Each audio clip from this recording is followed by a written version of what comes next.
ನಾಳೆ ರಾಜ್ಯದ ಎಲ್ಲ ಕಾರ್ಖಾನೆ ಮಾಲೀಕರ ಮೀಟಿಂಗನ್ನು CM ಅವರು ಬೆಂಗಳೂರಲ್ಲಿ ಕರೆದಿದ್ದಾರೆ.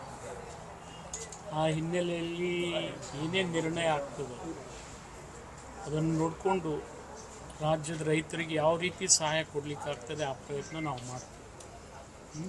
ರೈತ ಸಂಘದವರು ಇಲ್ಲಿವರೆಗೆ ಭಾಳ ಪ್ರಾಮಾಣಿಕವಾಗಿ ಹೋರಾಟ ಮಾಡಿದ್ದಾರೆ.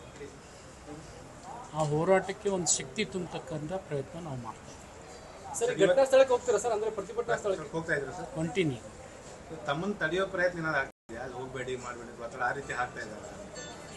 ಈ ರೀತಿ ಏನು ಒತ್ತಡ ಇರುವುದಿಲ್ಲ. ನಿನ್ನೆ HK ಪಾಟೀಲ್ ಹೋಗಿದ್ರು, ಒತ್ತಡ ಇರುವುದೇ ಅಲ್ಲ. ಆ ಸಂದರ್ಭದಲ್ಲಿ ಪ್ರಯತ್ನ ಅಂತೂ ಎಲ್ಲರೂ ಮಾಡಬೇಕಾಗ್ತದೆ. ಸರ್ಕಾರ ಮಾಡಬೇಕಾಗ್ತದೆ, ಸಚಿವರು ಮಾಡಬೇಕಾಗ್ತದೆ, ಜಿಲ್ಲಾಧಿಕಾರಿಗಳು ಕೂಡ ಮಾಡಿದ್ದಾರೆ, ಜಿಲ್ಲಾ ಪೊಲೀಸ್ ವರಿಷ್ಠಾಧಿಕಾರಿಗಳು ಕೂಡ ಮಾಡಿದ್ದಾರೆ. ಇದು ಏನಂದರೆ situation all of A sudden ಇದು ಬ್ಲಾಸ್ಟ್ ಆಗಿದೆ. ಸಾಮರಸ್ಯದಿಂದ ಬಗೆಹರ್ಬೇಕಂತೇಳಿ ಒಂದು ಪ್ರಯತ್ನ ನಾವು ಮಾಡ್ತಾ ಇದ್ದೀವಿ. 100% ಆ ವಿಚಾರ ಇಲ್ಲಿ ಬೇಡ. ನಾನು ಅವ್ರ ಜೊತೆ ಮಾತಾಡಿ ನಿಮ್ಗೆ ನಾವು ಅದನ್ನ ರಿಕ್ವೆಸ್ಟ್ ಮಾಡ್ಲಿಕ್ಕೆ ಹೊರಟಿದ್ದೀವಿ. ದರ ಕೊಡೋದು ನಮ್ಮ ಕೈಯಾಗಿಲ್ಲ ರೀ, ಕೇಂದ್ರ ಸರ್ಕಾರದ ಕೈಯಲ್ಲಿದೆ ದರ ಕೊಡೋದು. FRP ಯಾರ ಕೈಯಲ್ಲಿದೆ? ನಮ್ಮವ್ರೆ. ಇವತ್ತು ನೀವೇನು ಹೇಳ್ತಾ ಇದ್ದೀರಿ, ನಾನು ಸಕ್ಕರೆ ಸಚಿವನಾಗಿ ಬಂದಿಲ್ಲ ಅಂತ ಹೇಳ್ತೀರಿ.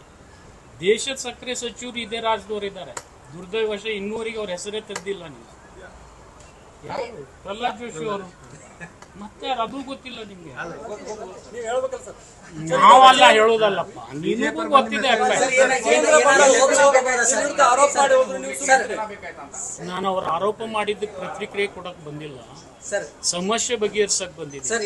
ಸಮಸ್ಯೆ ಅವ್ರ ಕೈಯಲ್ಲೇ ಇತ್ತು, ಪರಿಹಾರ ಇವತ್ತು ಅವ್ರ ಕೈಯಲ್ಲೇ ಇದೆ. ಇವು FRP ನಿಗದಿ ಮಾಡೋರು ಯಾರು? ಕೇಂದ್ರ ಸರ್ಕಾರ. ಅವ್ರ ತಿರುಗಿ ದೇಶಕ್ಕೆ ನಿಗದಿ ಆಗಿದೆ ಅಲ್ರಿ, ದೇಶಕ್ಕೆ FRP ನಿಗದಿ ಮಾಡಿದವ್ರು ಅವರು. ಈಗ ಅದನ್ನ ಬಗೆಹರಿಸಬೇಕಾಗಿದೆ. ಅವ್ರದ್ದು ಇನ್ನೂ ಹೆಚ್ಚಿನ ಬೇಡಿಕೆ ಇದೆ. ಸಾಧ್ಯ ಆದಷ್ಟು ನಾವು ಪ್ರಯತ್ನ ನಾಳೆ ನಾವು ಹೇಳ್ತೀವಿ. ಇವತ್ತು ಅಲ್ಲಿ ಹೋಗಿ ಅವ್ರ ಜೊತೆ ರಿಕ್ವೆಸ್ಟ್ ಮಾಡ್ಕೊಂಡು ನಿಮ್ಮ ಜೊತೆ ನಾಳೆ ರಾಜ್ಯದ ಎಲ್ಲ ಕಾರ್ಖಾನೆ ಮಾಲೀಕರ ಮೀಟಿಂಗನ್ನು CM ಅವರು ಬೆಂಗಳೂರಲ್ಲಿ ಕರೆದಿದ್ದಾರೆ. ಆ ಹಿನ್ನೆಲೆಯಲ್ಲಿ ಏನೇನು ನಿರ್ಣಯ ಆಗ್ತದೆ ಅದನ್ನು ನೋಡಿಕೊಂಡು ರಾಜ್ಯದ ರೈತರಿಗೆ ಯಾವ ರೀತಿ ಸಹಾಯ ಕೊಡಲಿಕ್ಕಾಗ್ತದೆ ಆ ಪ್ರಯತ್ನ ನಾವು ಮಾಡ್ತೀವಿ. ರೈತ ಸಂಘದವರು ಇಲ್ಲಿವರೆಗೆ ಭಾಳ ಪ್ರಾಮಾಣಿಕವಾಗಿ ಹೋರಾಟ ಮಾಡಿದ್ದಾರೆ. ಆ ಹೋರಾಟಕ್ಕೆ ಒಂದು ಶಕ್ತಿ ತುಂಬತಕ್ಕಂಥ ಪ್ರಯತ್ನ ನಾವು ಮಾಡ್ತೀವಿ. ಸರ್, ಘಟನಾ ಸ್ಥಳಕ್ಕೆ ಹೋಗ್ತೀರಾ ಸರ್? ಅಂದ್ರೆ ಪ್ರತಿಭಟನಾ ಸ್ಥಳಕ್ಕೆ ಹೋಗ್ತಾ ಇದ್ರು ಸರ್? ಕಂಟಿನ್ಯೂ ತಮ್ಮನ್ನು ತಡೆಯೋ ಪ್ರಯತ್ನ ಏನಾದ್ರು ಆಗ್ತಿದೆಯಾ? ಅಲ್ಲಿ ಹೋಗಬೇಡಿ, ಮಾಡಬೇಡಿ ಒತ್ತಡ ಆ ರೀತಿ ಹಾಕ್ತಾ ಇದ್ದಾರೆ? ಈ ರೀತಿ ಏನು ಒತ್ತಡ ಇರುವುದಿಲ್ಲ.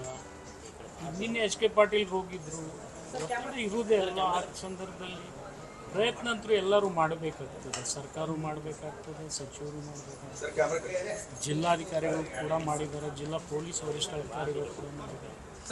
ಇದು ಏನಂದರೆ situation all of A sudden ಇದು ಬ್ಲಾಸ್ಟ್ ಆಗಿದೆ.